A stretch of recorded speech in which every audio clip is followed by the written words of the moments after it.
day. Where there's a will, there's a way. The views and opinions expressed on Trudging Together are solely those of the host, co-host, and our guests. They do not necessarily reflect the views of any organization, fellowship, or other entity, and definitely not your boss, your neighbor, or that one guy in your home group. The content of this program is not intended to replace medical, psychological, or professional advice. If you're looking for that, please seek guidance from qualified professionals who spent way too many years in school. What you'll hear here is based on lived experience, recovery journeys, and the occasional bad coffee-fueled joke. Trudging Together is not affiliated with any 12-step fellowship. We are simply people sharing our stories and walking this path together, one day at a time. Thank you for joining us, and remember, recovery is serious business, but that doesn't mean we can't laugh along the way. Hello. Howdy, Michelle. Howdy. Howdy. Here comes Kitty Cat. Here comes Kitty Cat doing his kitty cat stuff. Thank you. Yeah, you guys don't see this guy very often. You probably think it's my other cat, Sawyer, who you see all the time. I pet him during the 5 o'clock meeting. This is Ronan. He's a different cat. He's a lot smaller, but they look almost exactly alike. You get your love at 5, okay? Ronan hardly ever gets love. He hardly ever asks. You ask, however, all the time. Okay? He can't. He gets really jealous. Now, this one, he gets way too excited, and he'll start biting because he's just. It's too much for him, and I understand you overexcitement. Yes, if you were a human, you'd be an alcoholic. Yes, you would. Do I get my kisses? Yes, kisses. Yes, huh? Hi, Heather. Good to see you. See, here it comes, and he'll start. Here it goes. See, here goes the biting. If he wants my attention, he baps my nose. He'll crawl up on me, and it's so cute. He just reaches up and baps my nose. But you get to be able to, don't you bite my nose. You remember what happened last time. See, he's putting his hand up because he wants to. All right. We could sit here for 20 minutes and do this, and my people would be okay. Yes, you would. Good kitty. Yes. For now. Till you bite my nose. And then I'll beat the crap out of you. All right. Go pick on a brother or something. There's 4 of you. You got plenty to do. All right. Hey, so that was the opening. We had a kitty cat opening today. Yeah, this is going to be interesting. And this is going to be interesting because some, because I utilize some things, I asked AI the same questions. Are feelings fact or they? Now, the internet, ChatGPT, I asked it too. It did not give me the way it's because ChatGPT is like, oh, I know you're really well. Bullshit, because it got some things. I don't totally agree with that feelings are not facts. But you can't confuse them for what they are. If you're sad, man. It is a fact that you are sad. If you are happy, it is just a matter of fact that you are happy. It's when we overuse an emotion that it starts to become dangerous. Right? When my anger leads to name calling, not really fact, is it? But it isn't the anger that's not making it not a fact. So feelings are not only valid, they are fact in my book. And maybe it's just Dion wanting to be in denial because he doesn't want to let everything go, but nah. All right. Because if I feel a certain way, if they're not fact, then what are we going to do? Then we're going to ignore them. And we can't do that. See, this whole feelings aren't facts is being misconstrued, and it leads to laziness. It leads to less than. And then you're not going to be able to solve your problems because you're going to be wrapped up in the fact that your feeling isn't valid. So what is valid? It's when we start allowing our feelings to dictate what we do. That's when it becomes dangerous. Right? But when you see somebody doing the right thing and they're happy, joyous, and free, why is it that feelings are not facts, they're only valid when they're the bad emotions? Why is that? Because I see more people go out because of excitement. I see more people go out and drink because of excitement than I do because it was tough. Because we don't think of that. We alcoholics have the cart before the horse. Right? Like if I say the word consequences, even this day, I mean, and I tout it all the time, there are good consequences, but my brain just goes towards the bad ones.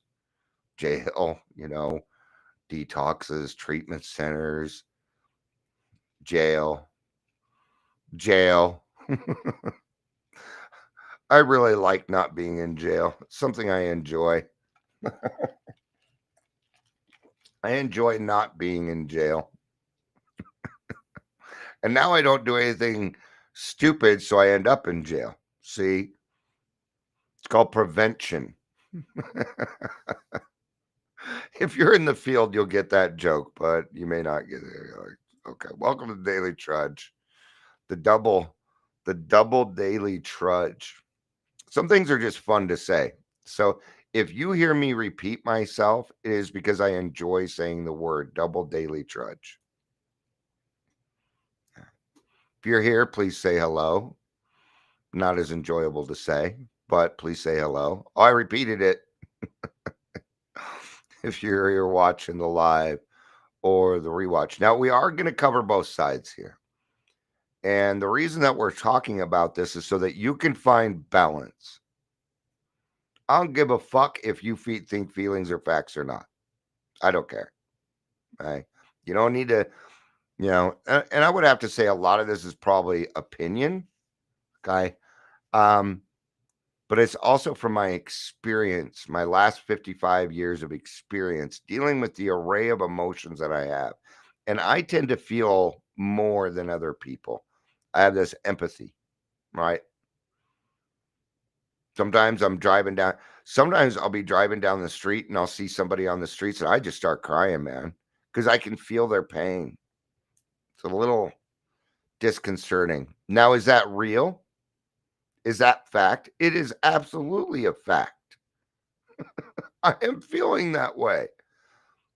Okay. But we get too caught up in the emotion itself. We need to take it a little bit further. Yes, I do feel this way. What am I going to do about it? That's the question. What am I going to do about it? All right. So let's kind of get started on this as soon as I find the right place. There we go. So we're going to do a little bit because even in the description is like we start treating feelings like facts. I feel unworthy. I am unworthy. Now I will say this absolutely because I hear what they're saying on that. When you repeatedly say who you are, you will be that. And if you say you are unworthy, but that's not a feeling. But it is a feeling, but it is absolutely a fact. I currently feel unworthy. Okay? Why? See, what are we going to do with it? Why do you feel unworthy? Now, because the emotion is not the cause and condition, but the emotion can lead you to the cause and condition.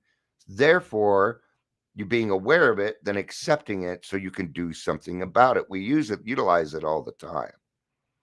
It's when people are angry or they're trying to prove their point, and maybe they get a little like for me, I can get a little vehement.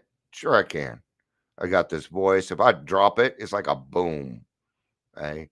This is not my regular voice. This is my regular voice. I bring it up. Actually, this is this is how I talk most of the time now, but I had to retrain because my voice was a lot deeper and everything I said was just a boom. All about that boom, about that boom. But I'm very flexible in my right because I can go really low. Or I can go super high. If I wanted to. See? You had no clue I could do that, did you? Probably like, what the fuck was that, Dion? What the fuck was that? You got a mouse in your pocket or something? All right. So it says here, feelings are valid. They are not the enemy. Okay, I can go with that. It's like outline, touchdown, direct. I'm gonna I'm gonna do this. I'm gonna show you guys what I see. I don't know if you're interested in this or not, but you're gonna see it anyway. How low can you go? Anyway, see right here. What I do. So what I do is I go here and I put our feelings fight, and this is just a title. It gives me a description, right? Because I feed it with my transcripts, my videos, so they know, right? And then it gives me an outline. See, and it's even like church style, direct, honest, no BS, because I do. And then it goes on number 2. Feelings are not facts, but see, that is incorrect. So what is that? Well, it's a guide. It's a guideline for me to remind me what I'm talking about. And sometimes it brings something up and I can talk on it. But then I don't, because I don't like to necessarily prepare for these. I know, sounds silly. This is the most preparing I do, right? Because then it makes a what do you call it? You know, a picture for me, a thumbnail, right? And then I take that thumbnail, blah blah blah, makes it look a little bit better, things like that. So let's go ahead and get started on this. So, uh, Heather says, I immediately pictured those sticks and grass skirts. What's wrong with me? Maybe you just have a hankering to go to Hawaii or something, you know?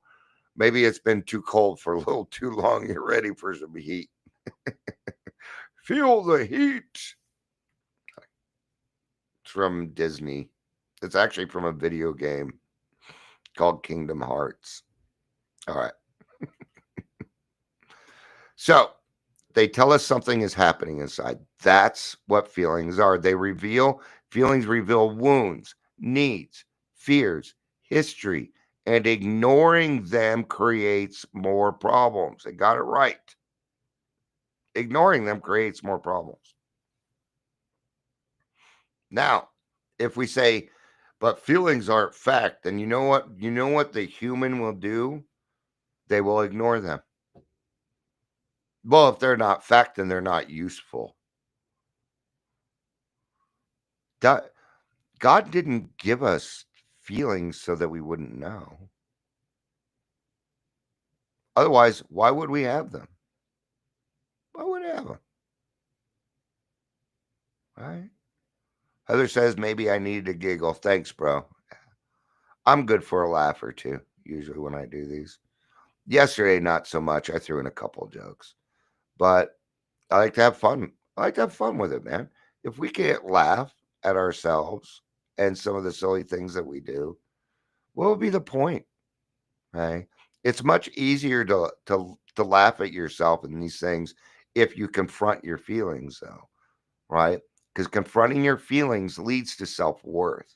Now, but if I continually walk around and call myself names, if I constantly say, Dion, you're worthless, you're worthless. Sometimes those tapes play in my head, but it's not my voice saying it. It's the voices of the people who abused me. It's not my voice. You know, over the last couple months, I've been trying to figure out my worth. Not am I worthy or not. I'm trying to figure out my worth, but only to the extent where I know what I'm good at and what my limitations may be. Only to that extent. I don't need to know I don't know my total worth. You know, it was something that I was going through yesterday because I know I help a lot of people. I know I do it every day, but when I don't see the result, I doubt. When I don't see a result, right? And sometimes somebody, and my therapist did this for me on Tuesday. My sponsor did it for me yesterday. A couple of my other friends, you know, I was talking to my sponsor. He's like, "Yeah, I know, I get it. You don't see it the way that we see it, though. Your perception is different, And I'm telling you, and I should listen to him. He's been around doing this for 35 years. I think he may know a little something. Okay. But he's not going to give me a fake compliment. And he's like, Dion, you are helping hundreds of thousands of people. Cool. Okay. I can believe him. I can trust him. All right. But the feeling of not getting, because the feeling was I'm not doing enough, but it's a thing that I go through. Right. Because when I do that, what happens? Michelle knows what happens to me when I do that. Then I put too much on my plate. Well, Dion needs balance too, right? Yeah, Michelle probably saw that one coming a mile away. She got to know me pretty well, right? So ignoring them isn't going to make it go any. Yeah, it's not going to help. Now, here's a big one, and I really like this. Fear does not necessarily mean danger. But to me, as somebody who's lived in survival mode for seems like thousands of years, it means danger. Fear means that I need to protect myself. And I had to learn that that wasn't necessarily true. And what is, I'll tell you what that is. That's trauma. That's not alcoholism, my friends. It is trauma. If you are in a situation and something happened to you in the past, you're in a situation and whatever has happened has made you feel like it is happening right now. I didn't realize my elbows had gotten that bad. Just took a camera for me to find out. All right. A little bit of stretching. So fear, okay, what is fear? It's a base emotion. And fear is not bad. It's actually a protective. Fear is really good. Well, what was I saying? So if you feel like it's going on again right now and you react the same way that you did, that is not alcoholism, my friends. That is trauma. And the 12 steps does not take care of that. You are going to need professional help. Okay. And your sponsor, even I can't do it. I've been through it, but I am not trained to walk somebody through that. I can give you my experience and what I did. And what I did is I sought outside help. Now, the way I went about it may not work for you. I utilized EMDR, and it worked very, very well for me. Right? Maybe the tapping system. There's different ways to do it. There's a lot of DBT out there, okay, which is dialectical behavioral therapy. Dialectical eyeballs, eyeballs, dial. Right. So fear doesn't mean danger, and shame doesn't necessarily mean guilt.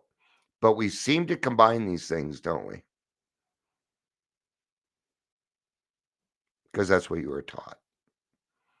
It's where you were taught in your alcoholic family. But actually, not even just that. The whole world works like that. You have to forgive me. My stomach is saying, "Fuck you, Dion."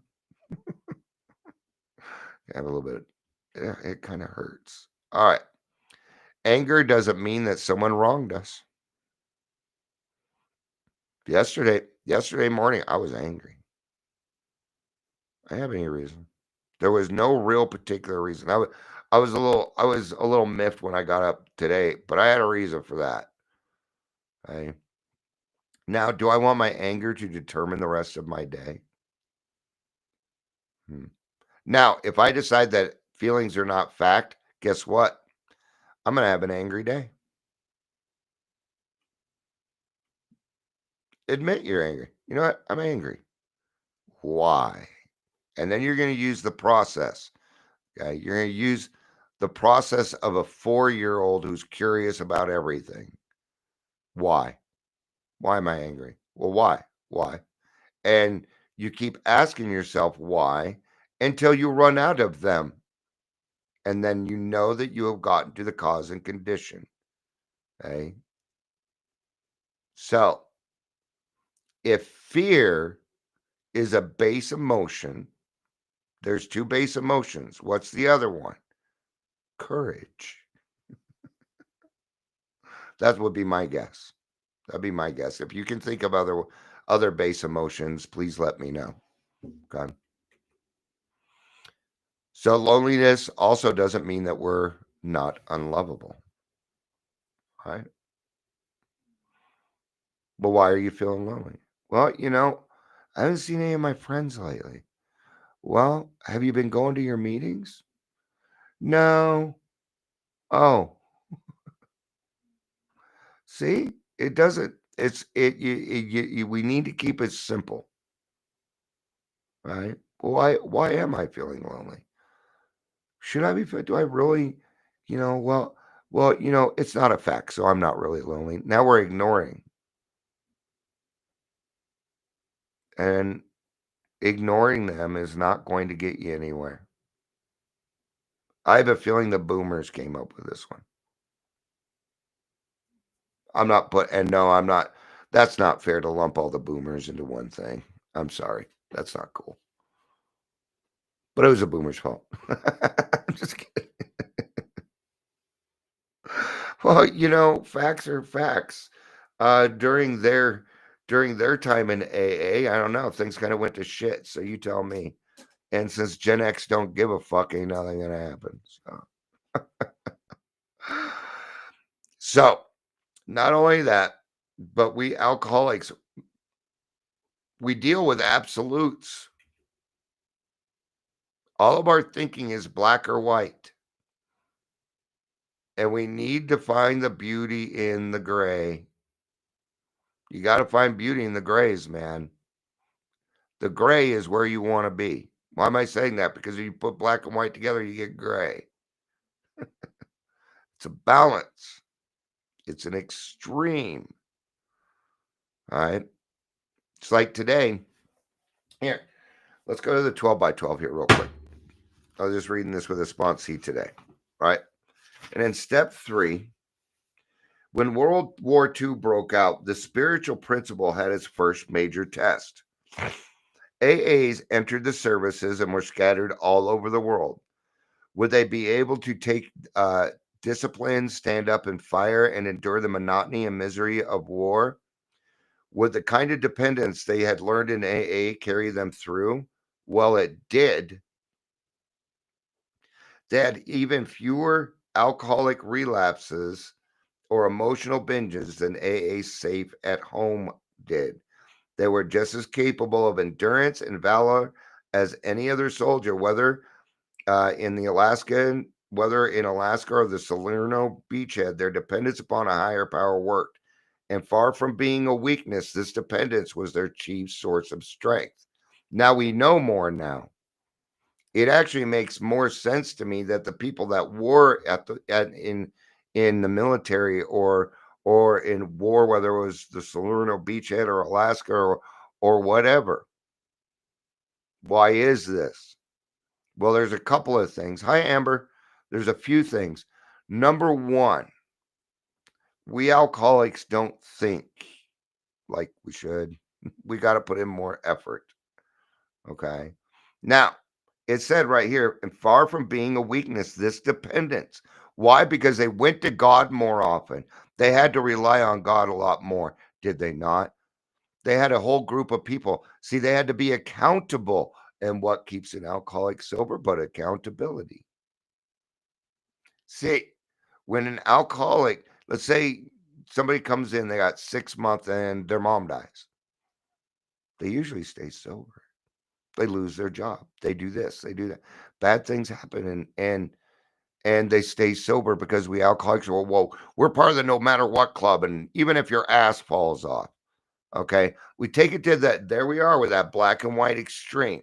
Whoosh, whoosh.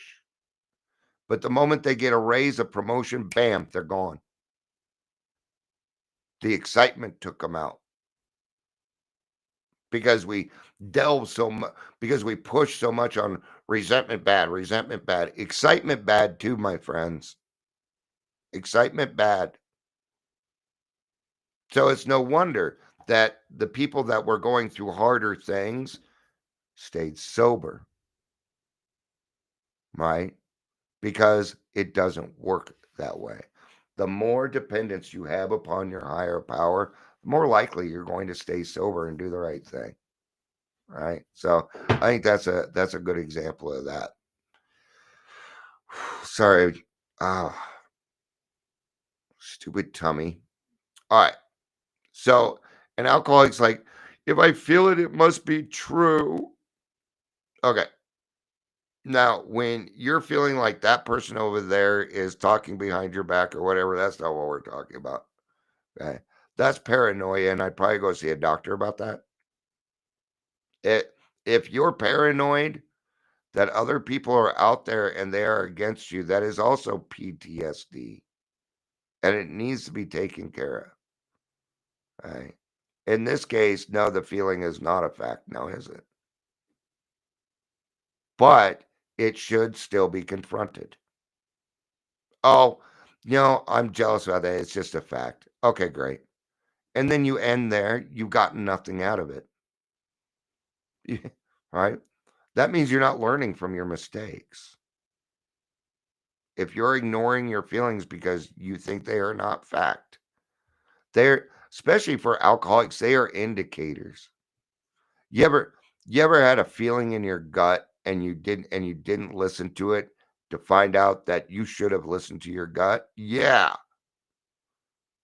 Well, intuition's a feeling.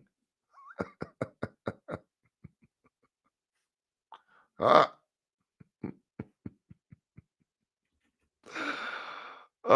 and there's the black white emotional thinking. And what this does, okay, if you ignore it, because it's saying if you don't face it, what it will do is it'll fuel resentments, relapse, and self-pity. That's what it will fuel. Because if we don't stop and confront these things, then they continue on. And one day it's just going to be too much. You're not going to be able to do it. And the only thing that you're going to be able to think of that can solve it is a drink. We know what happens then. I'm really wishing this would pass. So, we're going to ask ourselves questions. And this is a good one. Is this real or is it familiar? Because sometimes our emotions are, some emotions like anger, we find comfort in because we're used to it. We're used to those emotions. I was used to being angry. Surprise, surprise, Substack. Amber says, made it to the school. Yay! All right. Then we'll see you back here in about 5 minutes. She loses signal. So is it real or is it familiar? Is this fact or is it fear? These are good questions to ask. Okay. So the whole point in talking about this, because I tell you, in my opinion, feelings are fact, but it really depends on how you handle them. And we're saying the same thing. It's just some people don't want them to be fact. And now, just because my feeling, just because my feeling is a fact, doesn't mean I get to abuse someone. That's not what that means. Well, I'm angry and you made me that way, so that's a fact. No, it is not. The fact is that you are angry and you took it out on someone else with justifiable anger. But it was still a fact. And that's a fact. You did that. If it happened, it's fact.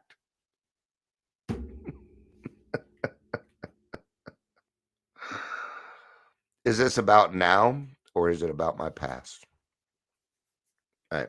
Now, when I was going through my PTSD stuff in the beginning, my feelings were still fact, but they weren't quite real. Because what happens is something would trigger me and then I'd be 13, 14 years old again going through it feeling those same emotions. Now that wasn't fact, was it? Because it wasn't actually happening. But I was able to use my emotions to figure out whether it was a fact or not. The feelings were still there. They had not disappeared. So, if you're feeling, your feelings want attention, okay, but we should not utilize that to control other people. Doesn't mean I get to take my shitty attitude, my pity, my anger to anyone else and dump it on them. No. But if I can accept the fact that I'm angry, what I can do is call my sponsor and say, I'm angry about this, this, and this. See, now I've utilized my anger to do something about it to motivate me to become a better person. And if that ain't the biggest fact in the world, I don't know what is. So, what you can do is you can validate your feelings without obeying the action. Consider your actions because it's the action that matters, right? Now, that's where we can agree. Whether feelings are a fact or whether they're just valid, we can agree on the fact that we don't get to do the next part, right? And let's remember that I was a reactive person a good part of my life, and I don't react anymore. I respond. But my feelings are still there. I'll give you a great example. Me and Dion's great example number one. I love using examples. All right. So at one point, I was running a meeting at Henderson Community Church, and I had it set up in my mind. I was trying to open up it was called Club Trudge, and I think I had built it too much up in my head, right? Really, what it came down to was this: we're holding some 12-step meetings at a church. That's really what it was. There's no way I could have made a club out of this. Just I don't know where I got that. Anyway, right. Now we're bringing on Al-Anon, and Al-Anon's like, we're going to put our donations go straight to the church. But my mind, they were supposed to go to Club Trudge first, and then we give them because I'm the club. And I was going to give them all the money. It's not like I wanted to keep the money. What I wanted was power and control because I thought I had to work a certain way, right? And they're talking about that, and I got a little upset. My wife was there, Pastor Marcia, and the lady and good news, Al-Anon's still running there today, and they have Alateen, so it worked, right? But I got upset. I was angry. So I just walked away, and it didn't take me very long. Dion, why are you angry? Because I'm not getting what I want. Oh, well, yeah, okay. See, and then it just wasn't a big deal. And then they asked me, Dion, are you okay? I'm like, yeah, I got a little angry, but I got angry because I thought I was going to go a different way, and I just wasn't getting what I wanted. I'm over it now. Bam. I took my anger and made an example out of it. I do it all the time. I screw up here all the time. I don't do it on purpose. I don't need to do it on purpose. I'm a human being. But then I correct. It's a concept, right? Because people ask me all the time, do you edit? How long does it take you to edit? I don't edit. You get what you get. Out of the thousands and thousands and thousands, because I have well over 3,000 videos, I have edited once. And it was because a recovery coach accidentally said, they said the full name of a client, and I had to beep that out. That's a requirement. It was either bleep it out or it doesn't air. Right. So, um, cool, Michelle. I was wondering if that example would work. So thank you for letting me know that. Yeah, when you guys let me know that examples are good, then I use them again. So if my example sucks, tell me. If my example's good, let me know. All right, works both ways. So we're going to respond. And what does it mean? What does respond mean? It means I have thought about this before I let my mouth start running. What do they say? They say, take a few seconds before you speak, double that. Take 10 seconds if you can. Mind works pretty darn fast. And if you ask yourself why, you will get to that base of motion. You will get to the cause and condition very, very quickly. And people will appreciate it. And then they start using it. Then they start, well, I got mad. It was just for some silly reason. And yeah. So when I come on here and I mess up because I'm a human being and I correct it, what am I actually doing? I'm giving my listeners and the people watching permission to do the same. Well, if Dion did it, that guy's all fucked up. All right. I can do it. I can do it too. You sucking up your boogie sounded clear as fuck on that mic. Yeah. There. Is that better? I didn't say nitpick everything that I do. So, what does the program say? That we cease fighting at everything and everyone. Right? I'm offering you editing, but not much.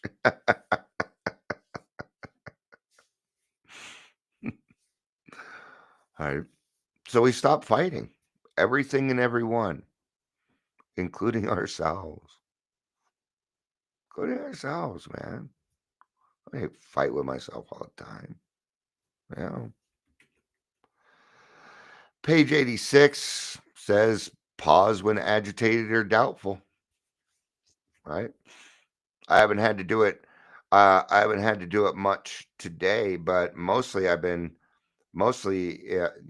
prayer I've been using the last few days, mostly yesterday, was, God save me from being angry. Thy will, not mine, be done. I just kept saying it whenever the problem popped back up in my mind because there was nothing I could do about it.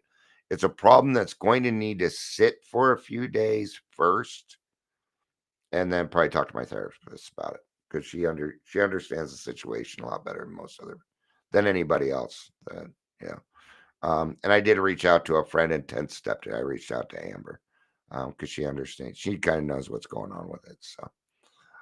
So emotional sobriety equals spiritual maturity, admitting your emotions, being okay with them, right?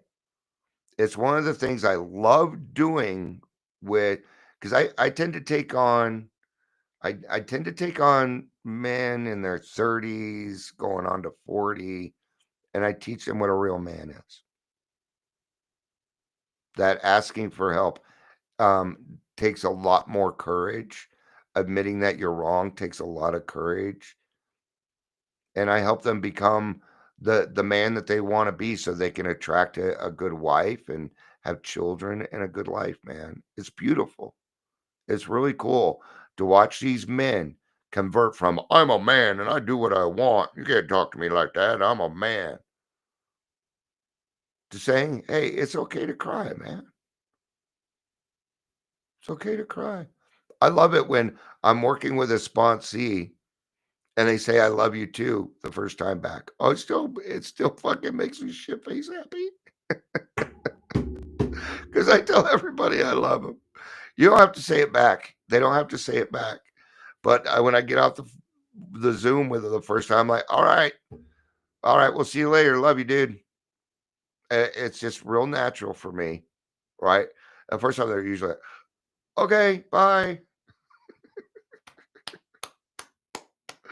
But after the third, fourth time we met, they usually say it back, and I do love them. And it's okay to say that. It doesn't make you gay or anything else. I don't care if you are gay. I still love you. Hey. All right.